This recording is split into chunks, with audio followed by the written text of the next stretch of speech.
I'm Sarah. I live in a high-rise apartment that overlooks the city, a city I helped build, or at least a significant part of its tech skyline. I'm the founder and majority shareholder of Innovate, a company I started from my college dorm room. My husband Ben is the CEO. It always felt like our company, our success. I was wrong. The story I'm about to tell you isn't just about a business. It's about how the person I loved tried to tear me down in front of the world, forgetting that I was the one who signed his paychecks. Before this story unfolds, I'd love to connect with you. Please let me know in the comments where you're watching from and what time it is in your corner of the world. It's amazing to see how far these stories can travel. Life, from the outside, was perfect. Ben, 45, and I were the tech industry's golden couple. He was the charismatic face of the company, the CEO who charmed investors and inspired the staff. I was the quiet founder, the 56% majority shareholder who preferred the code to the cocktail parties. I was the architect. He was the salesman. We met in business school, and his ambition was intoxicating. I had the ideas, he had the drive to make them public. We married young, and together we built Innovate from nothing into a billion-dollar entity. I trusted him, implicitly.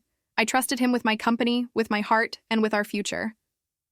My role as majority shareholder was something we rarely discussed. It was a fact, like the sky being blue. I sat on the board, of course, but I had handed the daily operations over to Ben years ago, so I could focus on long-term strategy and new product development. He was brilliant at his job. The company flourished. Our stock soared. Our life was a whirlwind of international travel, black-tie galas, and luxurious dinners. I never minded his spotlight. I was proud of him. When he'd stand on stage at a tech conference, I'd be in the front row, cheering the loudest. We were a team. Or so I thought. The last year, however, something had shifted. Ben was more distant. He attributed it to the stress of a potential merger we were navigating. "Just big picture stuff, Sarah," he'd say, kissing my forehead. "Don't worry your pretty head about it." I hated that phrase, but I let it slide. He was stressed. We were all stressed. The big picture stuff culminated in a massive appreciation dinner. It was held at The Pinnacle, a restaurant on the 80th floor of the newest skyscraper, exclusively for our top-tier executives, key investors, and board members. The room was dripping with crystal and champagne. This dinner was Ben's idea, a celebration of a record-breaking quarter. I was excited. I wore a sapphire blue dress that matched the one he'd bought me for our 10th anniversary. When I came out of the bedroom, he barely looked up from his phone. "You ready?" he asked, tapping out one last email. "I am. How do I look?" "Fine, Sarah. You look fine." "Let's go. We're late." The chill in his voice should have been my first warning. But I brushed it off. It was just Ben being CEO Ben. At the dinner, he was in his element. He moved from table to table, laughing, shaking hands, his arm draped easily around Jessica, our young, ambitious marketing director. Jessica, 30, was a firecracker. She was brilliant, I couldn't deny it, but her admiration for Ben always seemed to border on unprofessional. Tonight, they were inseparable. I found my seat at the main table next to Michael, our CFO. Michael, 52, was my first ever hire. He was a quiet, numbers and facts man, loyal to the bone, and the closest thing I had to a work confidant. "He's really shining tonight, isn't he?" I murmured to Michael, nodding toward Ben. Michael just grunted, adjusting his glasses. "He's enthusiastic," that was the second warning. Michael was never vague. His lukewarm response was deafening. But before I could press him, the lights dimmed, and Ben tapped a champagne glass with a spoon, taking the small stage at the front of the room. "Good evening, everyone." "Welcome," he boomed, his smile wide and dazzling. "What a quarter. What a year. We've crushed every target, broken every record, and it's all thanks to the incredible team in this room," he went on, thanking departments, naming key players. I smiled, waiting for the moment he'd thank me, the founder. The moment he'd acknowledge our partnership. It was our standard routine. "But," he continued, his voice dropping slightly, "true leadership isn't just about celebrating success. It's about knowing when to evolve, when to cut away the dead weight to allow for new growth." A nervous ripple went through the room. Where was this going? He looked directly at me. His charming smile was still there, but his eyes were cold. My wife, Sarah, for instance, she founded this company. We all owe her a debt of gratitude for that. But as we move into a new era, we need agility. We need fresh ideas. We need people who are present, not just symbolic. My blood ran cold. The smile on my face froze. This wasn't part of any speech we'd discussed. She's been a wonderful figurehead, he said, raising his glass. But the day-to-day, the real work, well, that's for the people truly invested. He then turned his gaze to Jessica, who was looking at him with undisguised adoration. He was mocking me. In a room full of our colleagues, our investors, he was painting me as an absentee founder, a relic. So, a toast, Ben said, his voice dripping with condescension. To Sarah for everything she used to do. The room was silent. No one clinked their glasses. They just stared, first at Ben, then at me. I could feel the heat rising in my cheeks, a burning wave of humiliation. He didn't just mock me. He effectively announced my irrelevance. And he did it at a luxury dinner he'd orchestrated, a dinner I was paying for. He had forgotten who I was. He had forgotten that I wasn't just his wife. I wasn't a figurehead, I was the 56% owner. And I had just realized my husband was my enemy. The betrayal. Public humiliation. The silence in that ballroom stretched for an agonizing eternity. Every eye was on me. I could see the pity on some faces, the confusion on others, and on Jessica's, a small, triumphant smirk.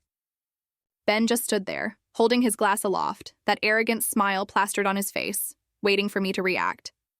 He was daring me to make a scene. I wanted to scream. I wanted to march up there, grab the microphone, and remind him that everything I used to do was the very reason he had a stage to stand on. But I didn't. I was raised to believe that public displays of emotion were a weakness. So I did the only thing I could. I lifted my own glass. I looked directly at him, my expression unreadable, and gave a small, deliberate nod. To the future, Ben, I said, my voice just loud enough to carry to the nearby tables. Then I took a sip of my water. The tension broke, but not in a good way. People started murmuring, shifting uncomfortably in their seats. Ben's smile faltered for just a second, perhaps surprised I hadn't burst into tears before he recovered. Exactly. The future, he boomed, taking a large gulp of champagne. The rest of the dinner was a blur. Ben and Jessica spent the entire time huddled together at their table, laughing pointedly. He never once looked my way. It was a calculated, brutal display of power. He wasn't just disrespecting me as his wife. He was actively undermining me as the founder. He was testing the waters, seeing how far he could push me, how much the board and our investors would tolerate. I sat there, making polite small talk with the people at my table, my stomach churning with a mixture of ice and fire. Michael, the CFO, leaned in, his voice a low rumble. Sarah, are you all right? That was uncalled for. I'm fine, Michael, I said, my voice tight. Just surprised. He's been making comments like that in executive meetings for weeks, Michael said, his eyes dark. I thought it was just stress. But this was intentional. His words hit me harder than the public insult. For weeks. This wasn't a spontaneous lapse in judgment fueled by champagne. This was a campaign. I excused myself from the table. I needed air. I walked to the floor-to-ceiling windows, looking out over the city lights. My city, my company. I could see the reflection of the room in the glass. Ben, with his back to me, placing a hand on Jessica's lower back as she laughed at something he said. The betrayal was so profound, it was almost paralyzing. This was the man I had built a life with. The man I'd trusted with my legacy. And he had just reduced me to dead weight in front of everyone who mattered. He had forgotten a crucial detail. In his arrogance, in his rush to crown himself king and Jessica his queen, he had forgotten that I wasn't just a symbolic founder. I was the majority shareholder. I owned 56% of Innovate. He was, in effect, an employee. An employee who had just spectacularly, publicly, and fatally miscalculated.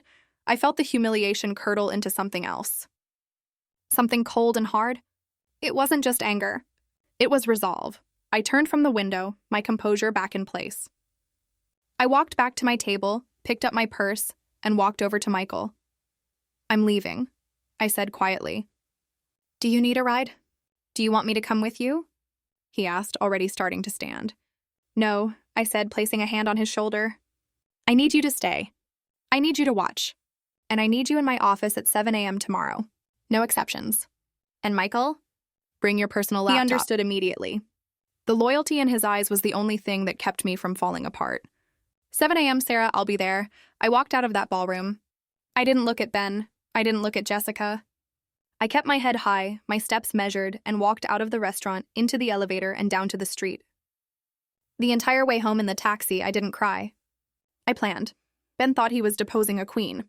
He forgot he was challenging an empress. The war had been declared, and he had no idea of the army I was about to raise. The discovery. Following the money trail, I didn't sleep. I got home, changed out of that cursed blue dress, and went straight to my home office. I spent the entire night on my computer digging. As the founder and a board member, I had high-level access, but Ben, as CEO, controlled the day-to-day flow of information. He had firewalled me out of the granular operational details, and I had foolishly let him, trusting his narrative that it was to free me up for big ideas. Now, I used my override credentials. I started pulling reports, expense accounts, vendor contracts, project budgets. For hours, I sifted through a mountain of data, and a sickening pattern began to emerge. At 7 a.m. on the dot, my intercom buzzed. Michael was here. I let him in, and he walked in holding a sleek, non-company-issued laptop. He looked exhausted. "Coffee?" I asked. "Please, black." I poured him a cup, and we sat at my dining table, which was now covered in printouts. "He didn't come home," I said by way of greeting. It was a fact, not a complaint. "I didn't expect he would," Michael said grimly. "He and Jessica left the dinner together not 5 minutes after you did." I nodded, absorbing the confirmation of what I already knew. It hurt, but the pain was a distant signal, overshadowed by the roaring fire of betrayal. "He's been busy," I said, pushing a file across the table. "Very, very busy." Michael put on his reading glasses and began to scan the pages. His eyebrows shot up. "Good Lord, Sarah, what are these?" "Those," I said, "are consulting fees. Paid to a shell corporation I'd never heard of. JB Global Strategies. Notice the initials?" "JB, Jessica, and Ben," he whispered, his face pale. "Over $2 million in the last 6 months alone. For what?" "Strategic advisement. Vague, untraceable. And look at the sign-off." Michael pointed to the signature line. "Ben, approved by him as CEO." "Exactly. He's been siphoning company funds." But that's not the worst part. I pulled up a different set of files on my laptop. "We're in the middle of merger talks with Omnicorp. Ben has been handling the negotiations." "He's been insisting on handling them alone," Michael corrected. "He shut me out of the last 3 valuation meetings. Said they were preliminary and he didn't want to waste my time." "He hasn't just been negotiating, Michael. He's been sabotaging." I showed him the email chains I'd uncovered. Ben was systematically undervaluing our key intellectual property, the new AI platform I had designed. He was painting it as buggy, high risk, and far from market ready. But why? Michael was baffled. That would lower the company's valuation. "It lowers his payout." "It lowers our payout," I corrected. "But look at this." I pulled up another file. A new company registered in Delaware called Future Bright Solutions. It was registered 3 months ago. The principals were hidden behind a corporate veil, but I had a hunch. "He's bleeding Innovate dry with consulting fees to fund his new venture," I pieced it together out loud. "Then he sabotages the Omnicorp merger so our stock plummets. He triggers a crisis of confidence in the board. He paints me as an out-of-touch founder, him as the struggling CEO. He gets the board to oust me." Michael's face was grim. "And then? He and Jessica use the stolen millions to buy up the devalued stock? Or wait for the company to fail and then buy our IP for pennies on the dollar with their new company?" "Both, probably," I said, the scope of his treachery settling on me like a physical weight. He wasn't just cheating on me. He wasn't just insulting me. He was trying to steal my life's work. The company I had built from scratch. The dinner, I realized. The dinner wasn't just an insult. It was the first shot. He was establishing the narrative. Sarah is dead weight. He needed the investors and the board to see me as incompetent before the stock crashed. "He's leveraged," Michael said suddenly, his fingers flying across his own laptop. He was pulling public records. "God, Sarah, he's leveraged to the hilt. He's taken out massive personal loans. He's betting everything on this. He's betting everything, assuming I'm a fool," I said, my voice dangerously quiet. "He mocked me at a luxury dinner, forgetting I own 56% of the company. What does that matter if he convinces the board to dilute your shares? Or vote you out?" Michael asked, playing devil's advocate. "He's the CEO. He controls the narrative." He controlled the narrative, I said, standing up. Now we take it back. Michael, I need you to do a full independent audit. Use an external team you trust. I want to know where every single dollar Ben and Jessica have touched for the last 2 years has gone. I want to know about future bright solutions. I want to know everything. That's a declaration of war, Sarah. Once I start this, he'll know. He declared war last night at dinner, I replied. I'm just bringing the tanks. For the next 3 weeks, I became a ghost within my own company. I told Ben I was taking a personal retreat to recover from the humiliation of the dinner. Perhaps you're right, Ben, I'd said on the phone, my voice pitched to sound weary and defeated. Maybe I have been absent. I need some time to think. He lapped it up. Take all the time you need, Sarah, he'd said, his voice oozing false sympathy. I'll hold down the fort. We'll talk about your future role when you get back. I didn't go to a spa. I went to a rented, nondescript office suite 2 blocks from our headquarters. Michael and I, along with a team of forensic accountants he'd hired, turned it into a war room. While Ben was confidently striding the halls of Innovate, believing I was broken, I was watching him. The first thing we did was follow the money. The $2 million paid to JB Global Strategies was just the start. Michael's team uncovered a complex web of shell corporations, offshore accounts, and kickbacks from vendors. Ben and Jessica weren't just siphoning money. They were running a shadow operation. They had been approving inflated invoices for hardware, marketing campaigns, and consulting, with the overages funneled directly back to them. The total was staggering. Over $15 million. He wasn't just funding a new company, Michael said, pointing to a wire transfer. He was funding a new life. He was right. While I was tracking the corporate theft, I had also hired a private investigator. I needed to know the personal as well as the professional betrayal. The PI's report was clinical, brutal, and precise. Ben and Jessica weren't just having an affair. They had a shared life. He had purchased a multi-million-dollar condo downtown, the deed registered to her Future Bright Solutions company.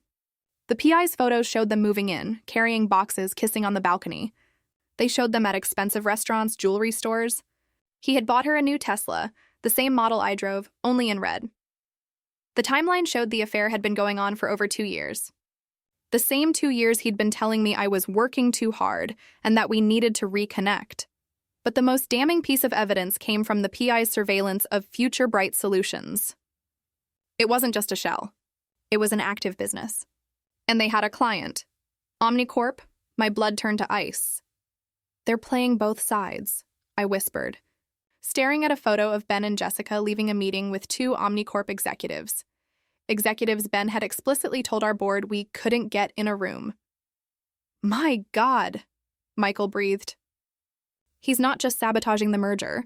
He's acting as a paid consultant for Omnicorp, using his inside knowledge as our CEO to help them structure a hostile takeover.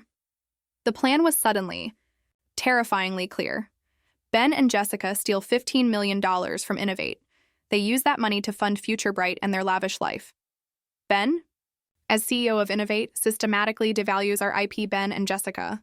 As Future Bright, consult with Omnicorp, telling them exactly how to exploit those weaknesses for a lowball hostile takeover. When the stock crashes, Ben blames me, the absent founder, the board in a panic, ousts me and accepts Omnicorp's lifeline offer. Ben gets a golden parachute from the sale, plus his massive consulting fee from Omnicorp. He and Jessica walk away with millions, leaving me with the wreckage of the company I built. He wasn't just trying to steal from me.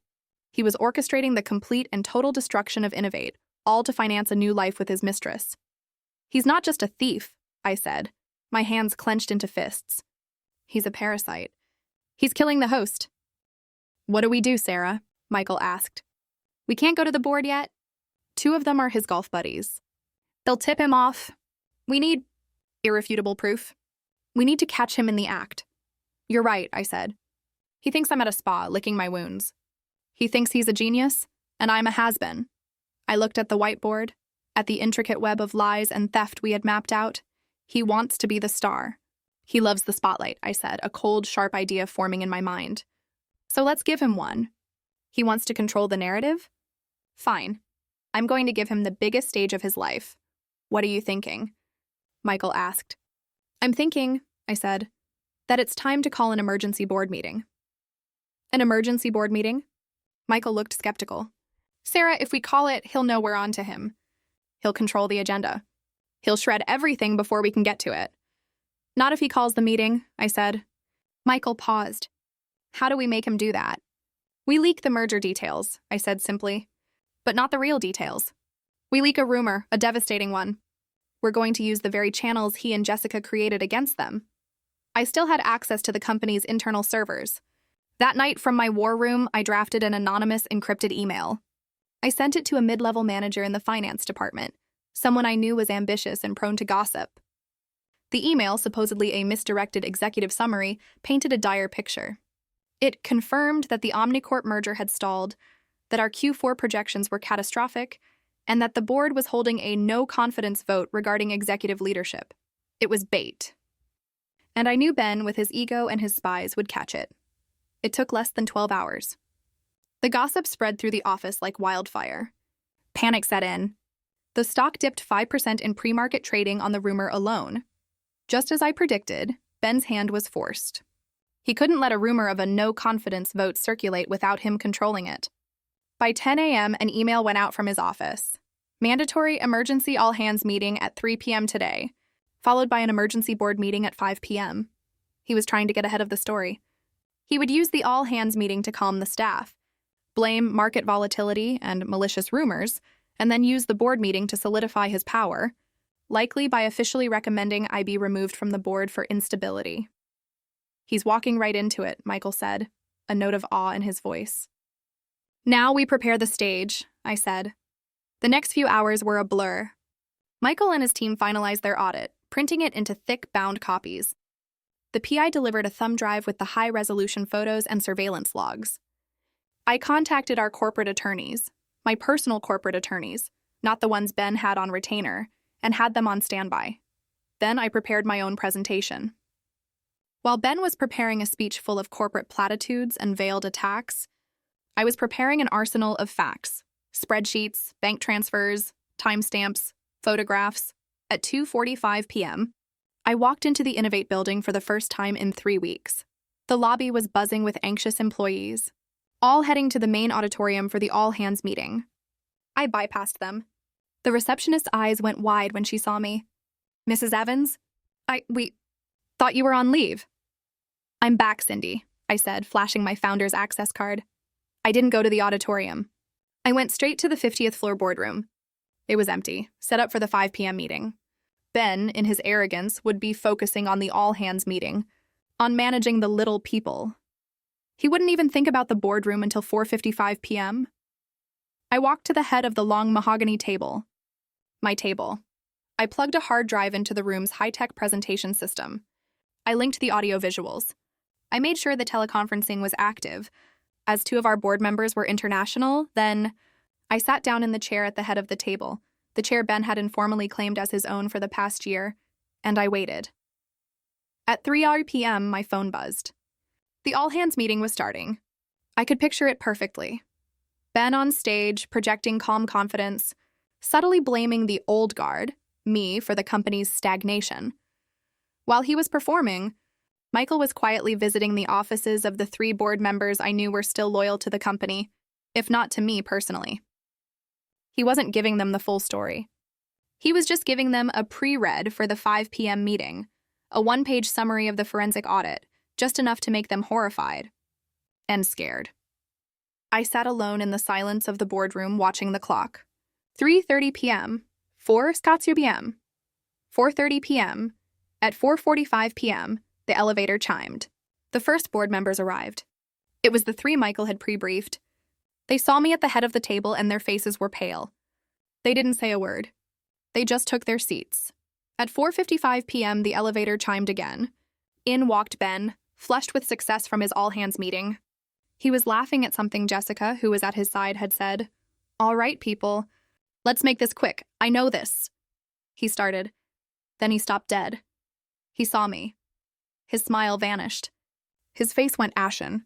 He looked at me, then at the other board members, then at Jessica, who had frozen by the door. Sarah, he said, his voice a strained attempt at authority. What are you doing here? I thought you were on leave. And Jessica, this is a board-only meeting. Oh, but she's essential personnel, Ben, I said, my voice calm and clear in the silent room. In fact, she's the star of the show. Please, Jessica, find a seat. We have a lot to discuss. I pressed the button on the console in front of me. The lights dimmed and the massive 80-inch screen behind me flickered to life.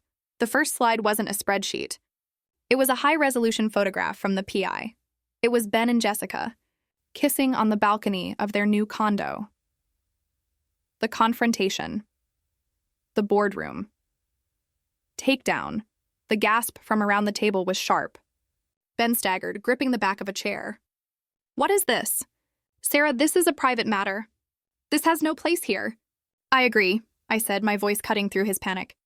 Who you sleep with is your business. But who you steal with, that's my business. That's board business. I clicked to the next slide. It was the incorporation document for Future Bright Solutions, with Jessica's name clearly listed as the sole proprietor. Ben, you called this meeting to discuss the malicious rumors about our stalled Omnicorp merger, I said, standing up. Well, I'm here to tell you the rumors are true. But it's not because of market volatility.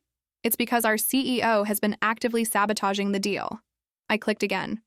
An email from Ben's personal account to an Omnicorp executive. It detailed the exact weaknesses of our AI platform, the ones I designed. What you're seeing, ladies and gentlemen, I addressed the board, is high-level corporate espionage. Committed by our own CEO. This is fabricated, Ben roared, finding his voice. She's hysterical. She's trying to deflect from her own incompetence. Am I asked. I clicked again. Slide after slide, the evidence rolled out. The wire transfer to JB Global Strategies, the $15 million in siphoned funds. The inflated invoices, each one bearing Ben's digital signature. The bank records from the shell corporations, showing withdrawals used to purchase the condo and the Tesla. Jessica had crumpled into a chair by the door, her face buried in her hands. Ben was sweating, his eyes darting between me and the other board members, looking for an ally. He found none. Their faces were masks of cold fury. And here, I said, is the grand finale. I played a recording. It was a phone call, captured by my attorneys, between Ben and his contact at Omnicorp, recorded just that morning. He was frantic about the stock dip, trying to reassure them. Don't worry.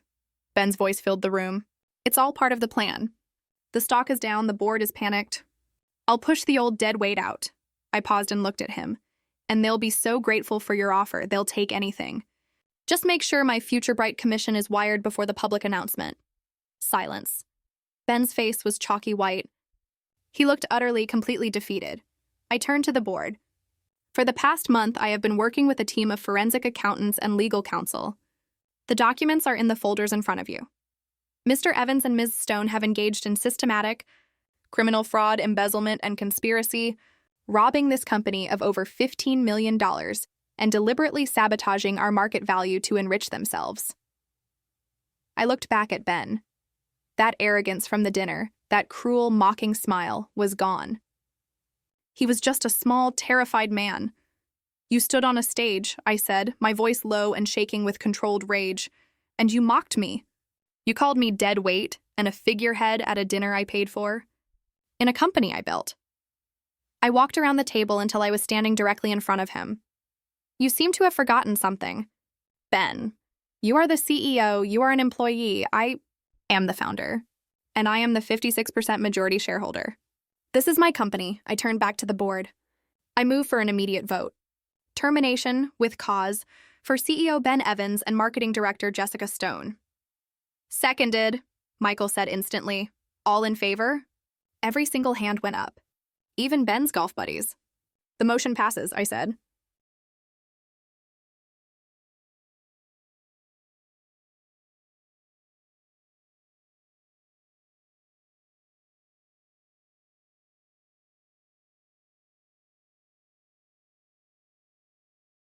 You can't do this, Ben finally shrieked. I'm the CEO. I built this. No, I said, turning to him one last time. You were a tenant, and your lease is up. I nodded to the door. 2 members of building security, who had been waiting on my signal, stepped into the room. Mr. Evans, Ms. Stone, I said. Please escort them from the building. They are to take nothing with them but the clothes on their backs. Their access is revoked.